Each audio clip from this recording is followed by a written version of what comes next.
नमस्कार दोस्तों। क्या कभी आपने भी रात की उस गहरी खामोशी में खुद से यह सवाल पूछा है, मैं कौन हूं, मैं यहां क्यों आया हूं और यह दुनिया आखिर है क्या? अगर यह सवाल आपके भी दिल की गहराइयों में गूंजते हैं तो यकीन मानिए यह वीडियो सिर्फ एक वीडियो नहीं, आपके भीतर छिपे जवाबों का एक आईना बनने वाला है। और हां, अगर आप उन सवालों की खोज में हैं जो आपको खुद से जुड़ते हैं तो अभी इस चैनल को सब्सक्राइब कर लीजिए, क्योंकि आज हम उस परत को उठाने जा रहे हैं जो हमारी आत्मा और हमारे अस्तित्व के बीच खड़ी है। एक बार जब यह पर्दा हटता है तो जिंदगी फिर कभी वैसी नहीं रहती जैसी अब है। आपके भीतर जो चेतना है, जो इस समय मेरी आवाज को सुन रही है, जो आपकी आंखों से इस दुनिया को देख रही है, क्या आपने कभी सोचा कि यह चेतना कहां से आई? क्या यह शरीर पहले था या यह चेतना? और अगर चेतना पहले थी तो फिर उसे इस नश्वर शरीर की जरूरत क्यों पड़ी? परमहंस योगानंद जी कहते हैं, आत्मा इस संसार में किसी मजबूरी में नहीं आती। उसका यहां आना कोई दुर्घटना नहीं, बल्कि एक गहरा उद्देश्य है। वो उद्देश्य जिसे ये दुनिया किस्मत, संयोग या होनी कहकर टाल लेती है। योगानंद जी उसे चेतना का एक खेल कहते हैं, एक ऐसा दिव्य नाटक जो इतना असली लगता है कि आत्मा खुद को इस अभिनय का एक पात्र मान बैठती है। परमात्मा ने आत्मा को रचा और उसे यह आजादी दी कि वह चाहे तो लौट जाए या फिर इसी संसार में भटकती रहे। पर असली सवाल यह है, आत्मा को भेजा ही क्यों गया? क्या परमात्मा अकेले थे? क्या उन्हें किसी साथी की जरूरत थी? नहीं, यह कोई सजा नहीं थी, ना कोई परीक्षा। यह संसार आत्मा का दंड नहीं, उसका प्रकाश है। एक प्रयोगशाला जहां आत्मा को खुद का अनुभव करना है। जब आत्मा परमात्मा के साथ होती है तो वो बस होती है, लेकिन जब वो इस संसार में आती है तब उसे अपने होने का एहसास होता है। जैसे कोई आंख देख तो सकती है, पर खुद को देखने के लिए उसे एक आईने की जरूरत होती है। ये संसार वही आईना है, वही परछाई जिसमें आत्मा पहली बार खुद को देखती है। हाँ, यही संसार तो वह शीशा है जिसमें आत्मा पहली बार खुद को देखती है। और इसीलिए परमात्मा आत्मा को इस संसार में भेजते हैं ताकि आत्मा स्वयं को जान सके। लेकिन खुद को जानना आसान नहीं होता, क्योंकि जैसे ही आत्मा इस शरीर को धारण करती है वो अपने असली घर, अपने दिव्य स्रोत को भूल जाती है। वो स्मृति धुंधली हो जाती है और उसी भूल से जन्म लेते हैं दुख, माया, भटकाव। आत्मा फिर रोती है, तड़पती है, प्रेम करती है, घृणा करती है, टूटती है और फिर खोजती है। क्यों? क्योंकि परमात्मा ने उसके भीतर वापसी की तड़प का एक बीज पहले ही बो दिया होता है। जैसे समुद्र से उठती है एक लहर, वो कभी समुद्र से अलग नहीं होती, फिर भी कुछ पलों के लिए वो खुद को एक स्वतंत्र अस्तित्व मानने लगती है। उसका उद्गम भी समुद्र है, उसका वजूद भी समुद्र में है और अंततः उसका विलय भी वही होता है। आत्मा भी वही है, एक लहर जो परमात्मा के महासागर से उठती है, क्षण भर को मैं होने का भ्रम लेकर इस संसार में आती है और फिर अपने अनुभवों की यात्रा पूरी करके फिर उसी परम शांति में लौट जाती है। लेकिन यही क्षण जो आत्मा के लिए एक पल भर है, हमारे लिए कई जन्मों की एक लंबी यात्रा बन जाता है। तो जब आप टूटते हैं, जब आप अपने अकेलेपन में बिखरते हैं, जब आपको लगता है कि कोई नहीं जो मुझे समझ सके, तब आप सबसे करीब होते हैं उस जगह के जहां आत्मा परमात्मा को पुकारती है। और यही पुकार, यही वापसी की पहली आहट बन जाती है। तो याद रखिए, इस संसार में आत्मा का आना कोई सजा नहीं है, ये एक पवित्र अवसर है। एक बार फिर उस परम प्रेम, उस परम आनंद को ना सिर्फ जानने बल्कि उसे पूरी तरह जीने का अवसर। और यही जीना आत्मा की यात्रा है। अब सवाल उठता है, जब आत्मा इस संसार में आती है तो आखिर वो अपने असली रूप को भूल क्यों जाती है? क्यों खो जाती है उसकी स्मृति? असल में जब आत्मा इस संसार में उतरती है, वो सिर्फ शरीर नहीं लेती, वो एक पर्दा ओढ़ लेती है, माया का पर्दा। और ये माया कोई स्त्री नहीं है, कोई देवी नहीं है, ये एक शक्ति है जो सत्य को ढक देती है और आत्मा को ये भ्रम देती है कि वो सिर्फ शरीर है, वो विचार है, वो इतिहास है, वो नाम है। जबकि परमहंस योगानंद जी कहते हैं, माया एक दिव्य स्वप्न है जिसमें आत्मा अपने स्वरूप को भूल बैठती है। क्या आपने कभी ध्यान दिया, जब आप गहरी नींद में होते हैं तो आपका नाम, पहचान, रिश्ते सब कुछ खो जाता है। तब भी कोई है जो है, वही आत्मा, वही चेतना। ऐसा ही कुछ आत्मा के साथ होता है जब वो गर्व से, श्रद्धा से संसार में प्रवेश करती है। वो जानती है कि उसका असली घर कहाँ है, लेकिन जैसे ही वो शरीर की सीमाओं में बंधती है, उसकी चेतना पर परतें चढ़ने लगती है।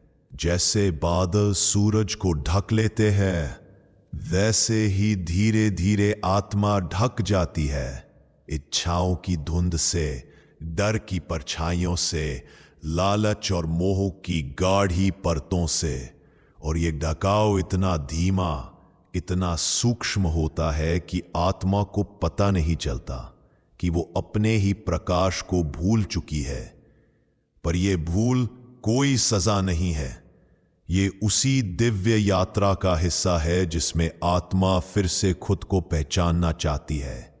क्योंकि अगर सब कुछ पहले से याद होता तो ना कोई अनुभव होता, ना कोई खोज। और जहां खोज नहीं होती, वहां जिज्ञासा नहीं जागती, जो आत्मा को अंततः परम सत्य तक ले जाती है। परमहंस योगानंद जी कहते हैं, आत्मा को संसार में भेजा ही इसीलिए जाता है क्योंकि परमात्मा खुद को अनेक रूपों में अनुभव करना चाहता है। हर आत्मा परमात्मा की ही एक झलक है। हर आत्मा एक प्रयोग है, प्रेम का, करुणा का, मोह और द्वेष का, और अंततः मुक्ति का। अब सोचिए, अगर कोई परमात्मा है जो सब कुछ जानता है, जिसके पास अनंत शक्ति है, तो वो आत्मा को क्यों भेजेगा इस संघर्ष भरी दुनिया में? क्यों उसे अनुभव करने की जरूरत होगी? क्योंकि ज्ञान और अनुभव में अंतर होता है। ज्ञान इकट्ठा किया जा सकता है, लेकिन अनुभव भीतर से जिया जाता है। परमात्मा के लिए ज्ञान कोई बड़ी बात नहीं। वो सब जानता है, पर वो खुद को महसूस करना चाहता है, और इसी चाह में वो आत्मा को अपने ही रचे रंगमंच पर भेजता है, जहां आत्मा बनती है एक पात्र। और जब ये पात्र रोता है तो परमात्मा को उसका रोना अपना लगता है। जब वो प्रेम करता है तो परमात्मा उस प्रेम में खुद को महसूस करता है।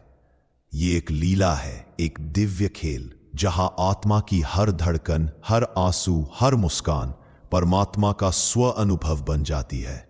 क्योंकि जब आत्मा लौटती है तो केवल चेतना बनकर नहीं लौटती, वो लौटती है एक पहचान लेकर, एक अनुभव लेकर कि मैं वही हूं जिसे मैं खोजता रहा।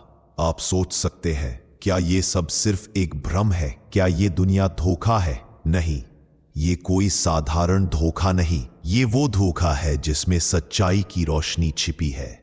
जैसे सपना और जागने के बीच की वो अवस्था जहां दोनों सच लगते हैं।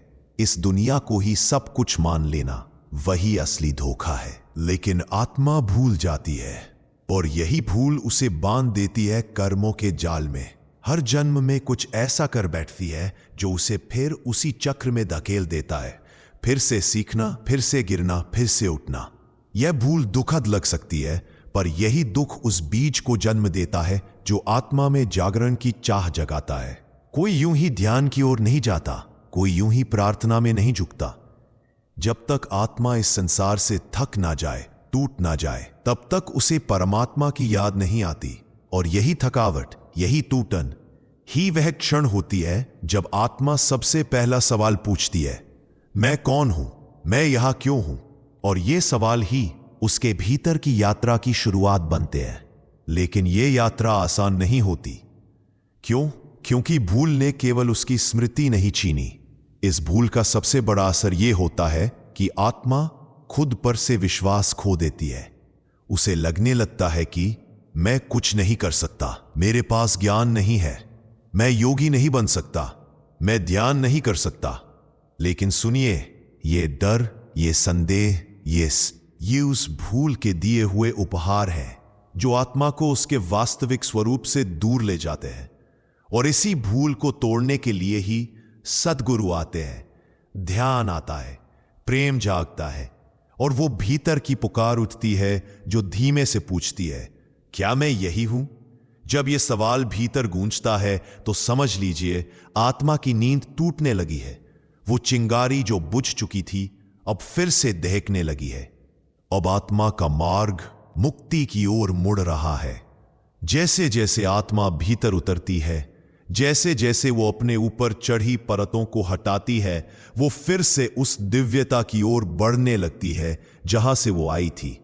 लेकिन अगला सवाल यह है, वो परतें हटेंगी कैसे? कैसे आत्मा उस भूल से बाहर निकलेगी? क्या कोई मार्ग है जो आत्मा को उसकी स्मृति, उसकी दिव्यता और उसके परम लक्ष्य तक पहुंचा सके? क्या सिर्फ ध्यान ही रास्ता है या प्रेम भी कोई राह है? क्या कर्म भी आत्मा को मुक्त कर सकता है? देखिए, जब आत्मा इस संसार में आती है तो वो एक गहरी लंबी नींद में चली जाती है, एक माया से ढकी नींद। लेकिन यह नींद स्थायी नहीं है। हर आत्मा के भीतर एक अलार्म छिपा होता है जो कभी ना कभी बजता है, कभी किसी गहरे दुख से, कभी प्रेम में टूटने से, कभी किसी डर या किसी अनजानी तड़प से। और जब वो अलार्म बजता है तो आत्मा को लगता है, मैं कौन हूं? यही से शुरू होती है उसकी जागृति की यात्रा। लेकिन ये यात्रा आसान नहीं होती।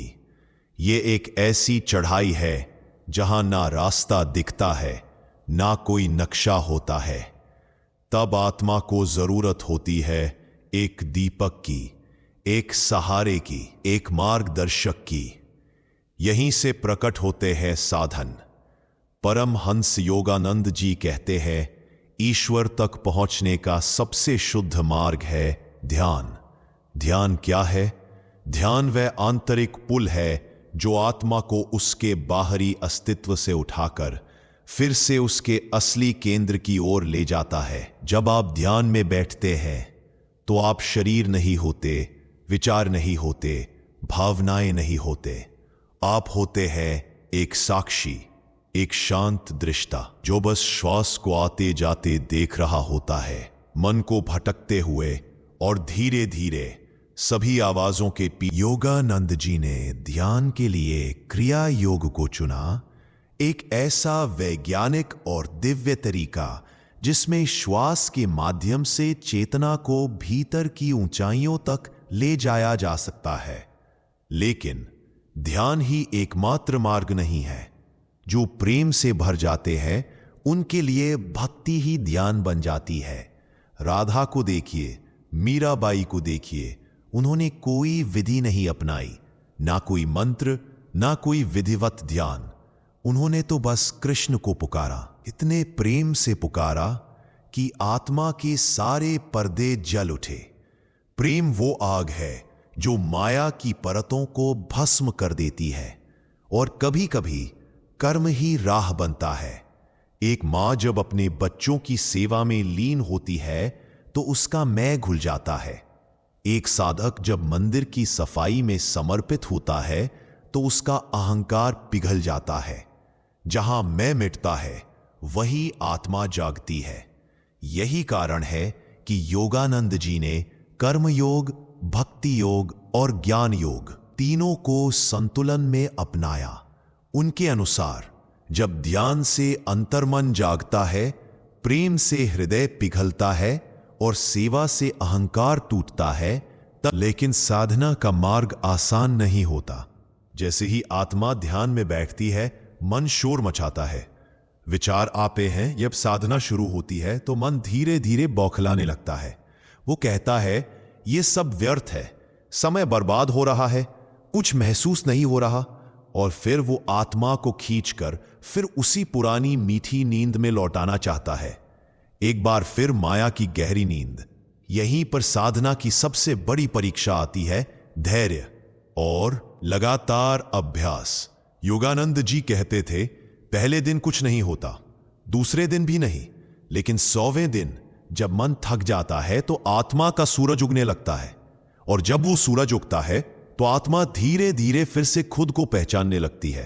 वो कहती है, मैं वो नहीं हूं जो दिखाई देता है, मैं वो नहीं हूं जो सोचता है, मैं वो खामोशी हूं जो विचारों, भावनाओं और संवेदनाओं के बीच भी अड़िग है। साधना अब आत्मा को खींचने लगती है सच की ओर। जहां आत्मा अनुभव करती है मैं शरीर में रहती हूं पर मैं शरीर नहीं हूं, मैं मन का उपयोग करती हूं पर मैं मन नहीं, मैं भावनाओं को देखती हूं पर मैं भावनाएं नहीं हूं, मैं आत्मा हूं, शुद्ध चेतना, परम सत्ता का अंश। और यही होती है पहली स्मृति, वो पहली झलक जब आत्मा को फिर से अपने घर की खुशबू मिलती है। लेकिन यात्रा यहीं खत्म नहीं होती। याददाश्त लौटने लगी है, लेकिन अब आत्मा के सामने नया सवाल खड़ा होता है। क्या मैं इस संसार में रहते हुए पूरी तरह से जाग सकती हूं? क्या मैं घर गृहस्थी में रहकर संसार के कामों में उलझे बिना एक योगी की तरह जी सकती हूं? और यही सवाल योगानंद जी ने खुद के जीवन में भी पूछा और फिर जीकर उसका उत्तर दिया। जब आत्मा पहली बार भीतर की खामोशी को सुनती है तो वो एक क्रांति को जन्म देती है। अब आत्मा जानती है मुझे लौटना है, लेकिन अब भी दुनिया की दीवारें सामने खड़ी है। रोजमर्रा के कार्यों का बंधन, रिश्तों की उलझनें, जिम्मेदारियों का बोझ, शरीर की सीमाएं। तो फिर क्या आत्मा संसार में रहते हुए भी मुक्त हो सकती है? योगानंद जी का उत्तर स्पष्ट था, हां, आत्मा को संसार से भागने की जरूरत नहीं है। जरूरत है जिससे वो संसार को भी ईश्वर के रूप में देख सके। यही है गृहस्थ में योग।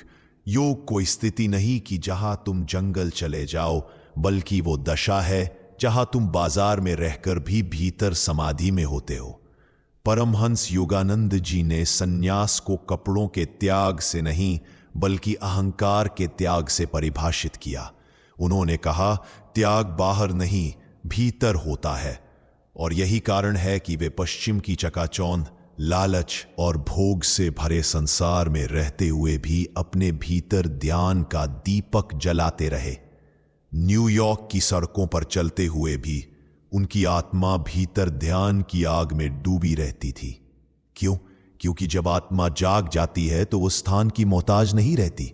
वो कहीं भी साधना के जल से, प्रेम की अग्नि से और सेवा की शांति से अपनी यात्रा पूरी कर सकती है। जब आत्मा जाग जाती है तो उसके लिए ध्यान कोई साधना नहीं रह जाता। आत्मा कोई बंधन नहीं होता, वो सांस बन जाता है। जब तुम खाना बना रहे हो और तुम पूरी तरह वहां हो तो वो रसोई एक तपोभूमि बन जाती है। जब तुम किसी की सेवा कर रहे हो और उसमें मैं को मिटा देते हो तो वही सेवा मुक्ति बन जाती है। अब आत्मा की यात्रा भीतर से बाहर की ओर बहने लगती है। अब आत्मा छिपती नहीं है, वो इस दुनिया में उतरती है, कर्म करती है, पर भीतर से अछूती रहती है। यही गीता का सार है। कर्म करो, फल की चिंता मत करो, पर हल की चिंता छोड़ना, मतलब अपने पूरे अहंकार को छोड़ना, क्योंकि फल की इच्छा करने वाला हमारा मैं होता है, जो कहता है मैंने किया है, मुझे चाहिए। लेकिन आत्मा कहती है ईश्वर ने किया है, मुझे कुछ नहीं चाहिए। इसीलिए योगानंद जी ने ध्यान के साथ साथ भक्ति और सेवा को भी साधना का अभिन्न अंग बनाया। उनके आश्रमों में ध्यान करने के बाद हर साधक को रसोई घर में भेजा जाता था। किसी को बर्तन धोने, किसी को बागवानी में, किसी को सफाई में। क्यों? क्योंकि ध्यान में जो खामोशी मिली, अगर वो कर्म में नहीं उतरी तो वही ध्यान अहंकार बन जाएगा। योगानंद जी कहते थे, सच्चा योगी वो है जो भीतर ध्यान में हो और बाहर कर्म में। तब ये दुनिया कोई बंधन नहीं, ये साधना बन जाती है। तब घर कोई रुकावट नहीं, वो आश्रम बन जाता है। पत्नी कोई मोह नहीं, वो ईश्वर की एक झलक बन जाती है। बच्चे कोई जिम्मेदारी नहीं, वो आत्मा को सेवा और समर्पण सिखाते हैं। अब आत्मा इस संसार को एक रंगमंच की तरह देखने लगती है। वो जानती है मैं इस दुनिया में एक एक्टर की तरह आया हूं, पर यह मंच मेरा असली घर नहीं है। जैसे कोई अभिनेता राजा का किरदार निभाते हुए भी भीतर जानता है कि वो राजा नहीं है, वैसे ही आत्मा भी नाम, शरीर, रिश्ते निभाती है, लेकिन भीतर टिकी रहती है। और यही टिकाव उसे संसार में रहकर भी परमात्मा में स्थित रखता है। योगानंद जी ने इसे कहा, God consciousness in daily living. लेकिन यह चेतना किसी एक दिन की प्राप्ति नहीं है, यह कोई आश्चर्य नहीं, यह एक तपस्या है, एक अधूरी रातों की तलाश, अश्रु से भीगी हुई साधना और अंत में पूर्ण समर्पण। योगानंद जी कहते हैं, जब तुम सब कुछ खो देने को तैयार हो जाते हो, तभी ईश्वर तुम्हें सब कुछ सौंपता है। यही समर्पण आत्मा की अंतिम परीक्षा बनती है। और जब यह परीक्षा पूरी होती है तो दुनिया बदलती नहीं, पर आत्मा की दृष्टि बदल जाती है। अब वही संसार आश्रम बन जाता है, वही जीवन साधना बन जाता है, वही रिश्ते ईश्वर की उपस्थिति बन जाते हैं। और तब आत्मा एक अंतिम द्वार पर। दोस्तों, यह थी आत्मा की वो अनोखी यात्रा जिसमें उसने सच की तलाश की, माया को पहचाना, ध्यान, भक्ति और सेवा के मार्ग से गुजरकर अंत में समर्पण की दिव्यता तक पहुंच पाई। अगर इस वीडियो ने आपके मन में कोई सवाल जगाया है, अगर इसने आपको अंदर से झकझोरा है, तो इसे अपने दोस्तों और परिवार के साथ जरूर साझा करें। कमेंट में बताइए आप इस यात्रा के किस मोड़ पर खड़े हैं, और अगर कोई ऐसा सवाल है जो आप अगले वीडियो में सुनना चाहते हैं तो वो भी जरूर लिखिए। हमारे चैनल को सब्सक्राइब करें और आइए मिलकर इस जीवन के रहस्यों को खोजें और अपने असली स्वरूप को पहचानें। क्योंकि याद रखिए, आप सिर्फ शरीर नहीं है, आप सिर्फ नाम नहीं है, आप आत्मा है, परमात्मा का ही प्रतिबिंब।